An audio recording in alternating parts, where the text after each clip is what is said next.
बिस्मिल्लाहिर्रहमानिर्रहीम। अस्सलाम वालेकुम नाज़रीन, मैं हूं कंबर जैदी। असद तूर मेरे साथ मौजूद हैं। पार्लियामेंट हाउस में हम इंतज़ार कर रहे हैं कि आईनी तरमीम कब पेश की जाएगी। पार्लियामेंट का इजलास आज सुबह बुलाया गया, फिर ताख़ीर का शिकार हुआ, फिर 4 बजे के बाद कहा गया कि 5 बजे होगा, अब कहा जा रहा है 8 बजे होगा। इस टाइम मौलाना फजलुर रहमान के घर पे नवाज शरीफ और शहबाज शरीफ साहब दोनों जा रहे हैं, उनको मनाने की कोशिश की जा रही है। आईनी तरमीम के हवाले से कुछ चीज़ें जो हम तक पहुँची हैं वो हम डिस्कस करेंगे असद तूर साहब के साथ। असद तूर साहब, एक तो 2-3 बातें जो हो रही हैं, जो कि मुख्तलिफ ज़राए से हमने कन्फर्म भी की हैं। कॉन्स्टिट्यूशनल कोर्ट की बात हो रही है। कॉन्स्टिट्यूशनल कोर्ट के साथ एक बात हो रही है कि चीफ जस्टिस की जो है सिलेक्शन होगी, 5 नाम आएंगे और उनमें से एक चीफ जस्टिस सेलेक्ट किया जाएगा। फिर एक ये भी बात हो रही है कि आर्टिकल 63A जो कि इस अमेंडमेंट के रास्ते में रुकावट बन सकता है, जस्टिस मुनीब का दिया गया फैसला, उसको इस अमेंडमेंट के ज़रिए ही ख़त्म किया जाएगा, उसका असर नलीफाई किया जाएगा। साथ ये भी बात हो रही है कि बलूचिस्तान असम्बली की जो सीट्स हैं उनको बढ़ा के 85 तक किए जाने का इम्कान मौजूद है।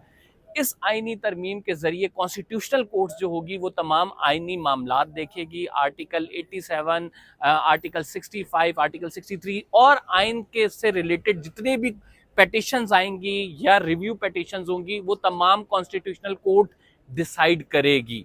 अब ये तरमीम जो है की जा रही हैं, इसके लिए आज हमने देखा कि नंबर गेम के लिए हुकूमत सर तोड़ कोशिशें कर रही है।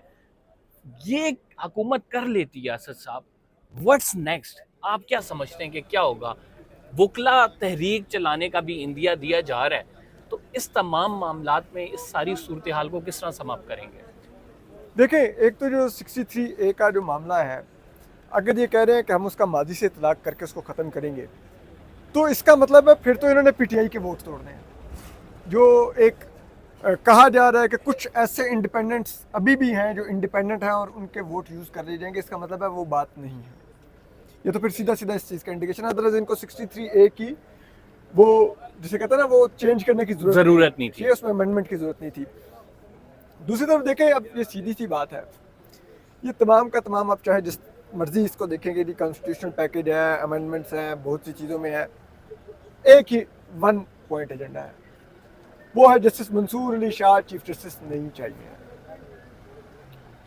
अब एक बात और भी हो रही है कि जस्टिस काजी फाइज ईसा की जो एक्सटेंशन का मामला था, वो उस पर मौलाना नहीं माने, पीटीआई नहीं मानी, वो तो चला गया साइड पर। जस्टिस काजी फाइज ईसा को वो कहते हैं ना, यूज करके साइड पे कर दिया। अब जस्टिस मंसूर अली शाह पे किसी तरह वो ना लाया जाए, उनको ना लाया जाए। इतनी इनसिक्योरिटीज बढ़ गई हैं सिर्फ एक मखसूस नशिस्तों वाले फैसले से। देखिए, हमारा मुल्क जो है ना, वो वहमों और वसवसों पर चलता है, ठीक है। तो जब ये क्लियर हो गया कि जी justice Mansoor Ali Shah on board नहीं आ रहे, तो फिर ये फैसला हो गया कि वो चीफ जस्टिस भी नहीं बनेंगे, ठीक है। और उसी के लिए तमाम जैसे कहते हैं ना, असूल ज़ाब्ते सब कुछ रोंद के ये किया जा रहा है, क्योंकि साकिब निसार के दौर से अब हालात और हमारी तारीख बता रही है कि चीफ जस्टिस बनने से पहले आपको यकीन दहानी करवानी होती है कि आप सब कुछ वही करेंगे जो कहा जाएगा। और आज के दिन तक ऐसा ही होता आ रहा है। इसीलिए चीफ जस्टिस काजी फाइज ईसा का भी 3 माह पहले नोटिफिकेशन हो गया था पहले से जी। जब यकीन दहानी मिल जाए तो फिर हो जाता है। यहाँ पर आज के दिन तक नोटिफिकेशन नहीं हुआ, ये सबसे बड़ा इस चीज़ का इंडिकेशन है कि जस्टिस मंसूर अली शाह ने कोई अपनी जो लॉयल्टीज हैं उनको फरोख्त नहीं किया। फरोख्त नहीं किया, या अभी तक उन्होंने कोई यकीन दहानी नहीं कराई, ठीक है। ये सबसे बड़ी निशानी है और यही अलमिया भी है, ठीक है। और ऐसे में हमेशा बार्स होती थी, वो रजिस्ट करती थी, लेकिन अनफॉर्चुनेटली अब पाकिस्तान बार कौंसिल देखें या सुप्रीम कोर्ट बार देखें, जहाँ पर भी इंडिपेंडेंट ग्रुप इस वक्त रूल कर रहा है, उन तमाम बार्स की आप आज पोजीशन देख लें, वो डीएचए से मुआहदे कर रहे हैं अपनी हाउसिंग सोसाइटियां बनवाने के। डीएचए उनको मशीनरी फराहम करे, उनकी सोसाइटी बनाए, उनके साथ एमओयू साइन हो गए हैं। वो अपने स्विमिंग पूल्स बनवा रहे हैं गर्म और ठंडे पानी के। आपको लगता है कि डीएचए से बनवाए हुए घरों में रहने वाले टैंकों के आगे लेटेंगे कल गैर आईनी इकदाम होगा तो खत्म होगी ना बात यार। तो बस वही सारी कहानियां हैं, वो लगे हुए, अब जो इनका दिल करे। लेकिन एक जो चीज़ थोड़ी तशवीशनाक मैं सुन रहा हूँ अभी, like I am trying to verify, वो ये है कि किसी बड़ी शख्सियत की फैमिली उठाई गई है, अच्छा, किसी बड़ी शख्सियत की फैमिली उठाई गई है, और वो शख्सियत का ताल्लुक पार्लियामेंट से नहीं है। तो लेट्स सी, अगर ये स्टोरी वेरीफाई होती है तो it would be something disastrous. तो ये कहीं अदलिया वाली साइड से तो नहीं है उनका ताल्लुक? मैं अभी इस पर कुछ नहीं कमेंट करूंगा, मैं ना ठीक डिनाई है। करूंगा ना मैं भी कुछ कहूंगा, लेकिन असद तूर there के is something. पास एक बड़ी स्टोरी है और इट्स वेरी अनफॉर्चुनेट अगर किसी की भी फैमिली उठाई जाए। इससे पहले ये इतलात थी कि पीटीआई के जो हैं एक रुकन की फैमिली उठाया गया और उनसे ज़बरदस्ती कहा गया वोट का। अख्तर मिंगल साहब को फ़ोन किया गया वज़ीर आज़म की जानिब से और कहा गया कि 2 वोट्स आपके दरकार हैं। तो अख्तर मिंगल ने कहा कि 200 जो है तुम लापता अफराद वापस घर भेज दो, मैं तुम्हें 2 वोट दे दूंगा। आइनी मुसव्वदा का कहा गया कि वो अच्छा अभी राइट नाउ नाज़रीन सूरत हाल ये है कि पार्लियामेंट में परवेज़ रशीद से लेके शिबली फराज तक किसी को नहीं पता कि जो है आइनी तरमीम है क्या, किस तरह से आ रही है। ये चंद सोर्सेज से जो खबरें चल रही हैं, जो कोई रेलेवेंट मिनिस्टर है उसने कोई एक आध बात रिपोर्टर्स को बता दी तो ये बातें बाहर आई हैं। असद साहब, पार्लियामेंट होती है ड्यू डिलिजेंस के लिए। आप कोई भी आइनी तरमीम लाते हैं उस पर भेड़ बकरियों की तरह आपने सिर्फ वोट नहीं देना होता, मोहर नहीं साबित करनी होती, बल्कि आपने उसे देखना और परखना होता है कि ये आया मेरे मुल्क के लिए, ये जो कानून साजी हो रही है ये मफाद में या नहीं। तो ये फॉर्म 47 की पार्लियामेंट से व्हाट एल्स वी एक्सपेक्ट कि ये सिर्फ अपनी एक बका की जंग है जो कि लड़ी जा रही है। अनफॉर्चुनेटली यही होता है जब विल ऑफ द पीपल की रिफ्लेक्शन ना हो, तो फिर यही होता है। फिर जिनकी विल की रिफ्लेक्शन हो रही होती है उनकी विल ही प्रिवेल करती है। जब आप आवाम के वोटों से मुंतखब होकर आएंगे तो आवाम के लिए कानून साजी करेंगे। अब कितनी अनफॉर्चुनेट बात है कि ये 336 का हाउस जो आवाम के अगर वोटों से आया हो तो उसको तो वो कानून साजियाँ करनी चाहिए जो गवर्नेंस सिस्टम में वो बेहतरी लाएं जो आवाम के लिए डिलीवरेंस कर सके, बजाय इसके कि वो अपनी हुकूमत बचाने के लिए कानून साजियाँ कर रहे हों, अपने अंडर क्वेश्चन मैंडेट को बचाने के लिए कानून साजियाँ कर रहे हों। तो बड़ा अनफॉर्चुनेट है, लेकिन हो रहा है यहाँ पे। इसीलिए तो मैं वो बार बार कहता हूँ ये फॉर्म 47 की लास्टिक की शलवारें पहनी हुई पार्लियामेंट है। इनकी आप अंदाजा कीजिए ना, लाइक मुझे अगले दिन, अभी कुछ दिन पहले मैं कहीं डिनर पे था, वहाँ इसी रूलिंग कोलिशन की 3 पार्टियों के लोग थे वहाँ पर। उस डिनर में एक पॉलिटिशियन के घर ही डिनर था, तो वहाँ पर एक बड़ी जमात के रहनुमा ने एक दूसरी जमात के बारे में हंसते हुए कमेंट किया। उन्होंने कहा यार मैं अगले दिन लॉबी में बैठा हुआ था तो ये इनके लोग ना 8-9 MNA फिर रहे थे उधर। कहते मैंने एक को बुलाया, मैंने कहा कि यार आज बड़े खूबसूरत लग रहे हो, सब बड़े तैयार श्यार होके फिर रहे हो और एक भी तुम में से असली नहीं है। वो कहते हैं, मैंने कहा यार एक भी तुम में से असली नहीं है और शक्ल पर तुम्हारी शर्म भी नहीं है। वो अपने इत्तेहादी के बारे में कह रहे थे, ठीक है। दिस इज वेरी अनफॉर्चुनेट कि लॉ मेकर्स खुद ये समझते हैं कि ये किस तरह से आया हुआ है और क्या हकीकत है। यही लॉ मेकर्स आपस में लड़ाई जब करते हैं तो कहते हैं हम तुम्हारी शलवार उतारेंगे क्योंकि मुझे पता है कि तुम किस तरह से इस पार्लियामेंट यार। और छोड़े ना यार, आप जलील हो गए वो अनवार काकड़ के हाथों। अनवार काकड़ साहब ने जो है मुस्लिम लीग नून को पूरी चैलेंज कर दिया था। वो यार मतलब अनवार काकड़, अल्लाह माफ करे, मैं तो जिसे कहते हैं जिस शख्स की अपनी इज्जत नहीं है वो लोगों के कपड़े नहीं क्या। अच्छा, यार एक जो चीज असद साहब चल रही है कि we know that bar is on board, supreme court bar association is on board, लेकिन अभी मोइस जाफरी साहब बड़े सीनियर लॉयर हैं, उन्होंने ट्वीट भी की कि मुनीर मलिक साहब एक लीगल फर्टेनिटी में नाम रखते हैं, अक्सर जस्टिस साहिबान उनको अपना वकील करते हैं, बड़े सीनियर हैं। जस्टिस काजी फाइज ईसा का मुकदमा भी उन्होंने लड़ा था। तो अब वो ये कह रहे हैं कि हम 26 तारीख से जस्टिस मंसूर अली शाह को अपना चीफ जस्टिस कंसिडर करेंगे, लीगल फर्टेनिटी, और हम इसके लिए एक मूवमेंट चलाएंगे। लेकिन हम ये जानते हैं कि मूवमेंट वकला की जो चलती है इसके लिए बार्स की साथ शामिल होना बड़ा ज़रूरी होता है, इंडिविजुअल की बात नहीं है। क्या समझते हैं ऐसे हालात में अगर कॉन्स्टिट्यूशनल अमेंडमेंट होती है तो कोई मूवमेंट चलने के चांसेस हैं? देखें, ये जो अभी सुप्रीम कोर्ट बार का इलेक्शन होने जा रहा है ना अक्टूबर के आखिरी हफ्ते में, ये डिसाइसिव होगा। अगर इसमें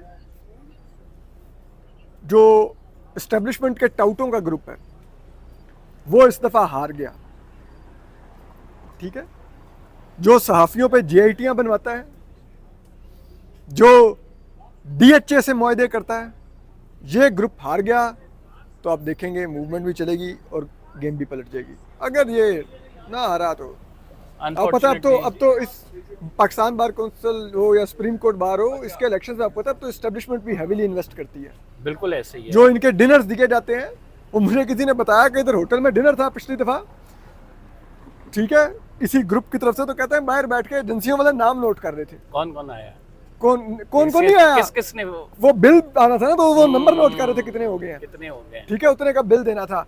वो मुनीर काकर साहब वो इस दफा खड़े हो रहे हैं सदर के उम्मीदवार, मैंने उनका इंटरव्यू किया, वो आ जाएगा 1-2 दिनों में इंटरव्यू मेरे यूट्यूब चैनल पे। वो मुझे कहते हैं कोयटा में एजेंसियों वाले जो वकील आ रहा था उसको बाल से पकड़ के उसको दबाव डाल रहे थे कि अंदर जाके शहजाद शौकत को वोट डालना है। तो फिर क्या यार नहीं, उनसे आप उम्मीद करेंगे वो कोई लायर्स मूवमेंट चलाएंगे इंडिपेंडेंस ऑफ जुडिशरी के लिए। तो सर एक और जो असद साहब बड़ी चीज़ है वो राइट नाउ ये है कि इफ़ यहाँ पे नंबर गेम पूरी हो जाती है, अमेंडमेंट हो जाती है, सब्सिक्वेंटली इसको चैलेंज करेगी PTI supreme court of Pakistan. जो अभी राइट नाउ है वो जजेस कमेटी ने उसको लगाना है, फुल कोर्ट भी चलें तश्कील दे दिया जाता है, और मेजॉरिटी ऑफ द जजेस वो पैरेलल जो कॉन्स्टिट्यूशनल कोर्ट है उसके खिलाफ हैं। यह हमें पता है, जब मिलिट्री कोर्ट्स की भी बात हो रही थी तब भी जजेस ने रिलेक्टेंस शो की कि हमारी सुप्रीमेसी को चैलेंज ना किया जाए, क्योंकि इंडिपेंडेंस ऑफ जुडिशरी का भी मामला आता है। तो और अगर सुप्रीम कोर्ट से इख्तियार लेके एक आप आइनी कोर्ट बना देंगे तो सुप्रीम कोर्ट के पास तो कोई इख्तियार ही नहीं रहेगा। तो अगर जजेस इस बात पर सारे इकट्ठे होते हैं और इस कॉन्स्टिट्यूशनल अमेंडमेंट को उठाकर बाहर फेंक देते हैं, व्हाट्स नेक्स्ट? असद तूर क्या समझते हैं अगला क्या होगा? देखिए,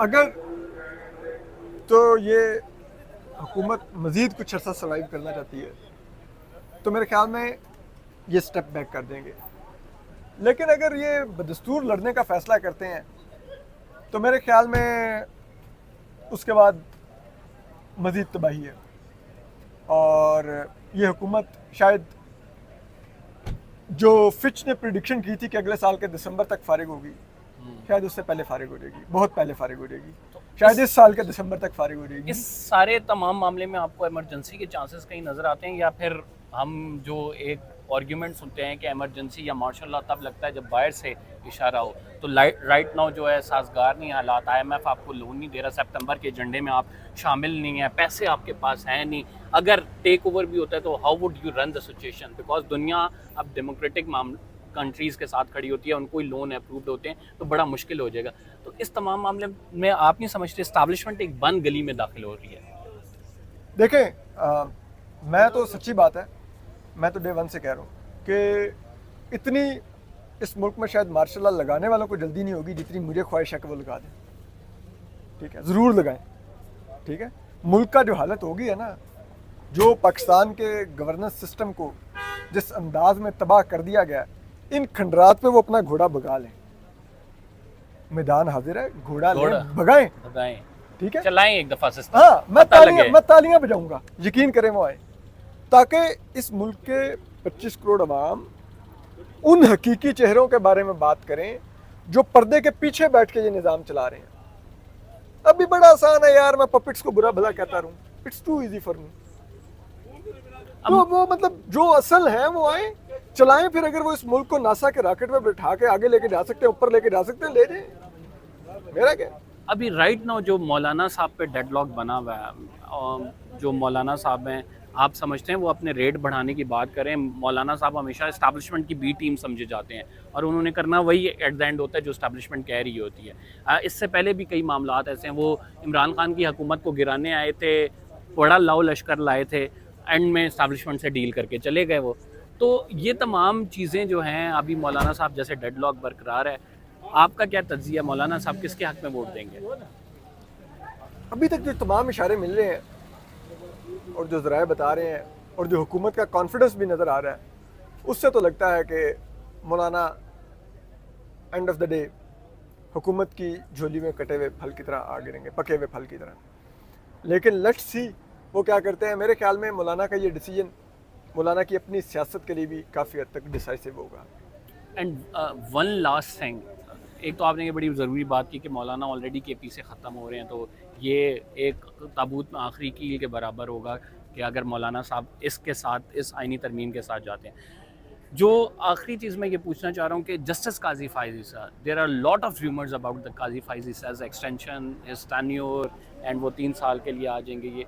लेकिन आज के दिन की अगर हम खबरों का जायज़ा लें तो आज के दिन इस बात की नफ़ी हो रही है कि जस्टिस काजी फायजी साहब की एक्सटेंशन होने जा रही है, क्योंकि PTI के भी कुछ रहनुमा ये कह रहे हैं कि हम एटलीस्ट मौलाना के साथ इस बात पे ऑन बोर्ड हैं कि इस बंदे की एक्सटेंशन के लिए आपने नहीं करना, जो भी करेंगे। अब फिर उसके बाद उन्होंने उसका हल इस तरह से निकाला कि 5 अगर जस्टिस साहिबान दे दिए जाएँ, उनमें से एक नाम सेलेक्ट करें।